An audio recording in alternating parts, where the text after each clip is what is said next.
చాగంటి గురువుగారు, మీరు మాట్లాడింది ముమ్మాటికి నిజమే. ఇంతకన్నా ఏం మాట్లాడతారు? మీ వృత్తి ధర్మం అంటారు కదా! ప్యాకేజీలకి, వీటికి మాట్లాడకపోతే ఇంకేం మాట్లాడతారు?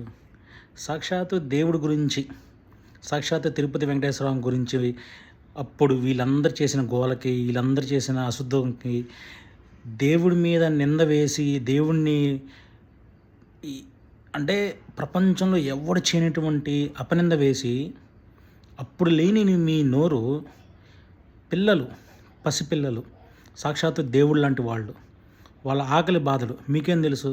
ఆకలి బాధలు, చదువు గురించి మీకేం తెలుసు? మనకు తెలియని వృత్తి ఏంటి? చదువు గురించి తెలుసా? సంస్కారం తెలుసా? మీకు ప్రాసలు, కామెడీలు, ప్యాకేజీలు, అవార్డులు, రివార్డులు, మనకు తెలియని దాని గురించి మాట్లాడడం.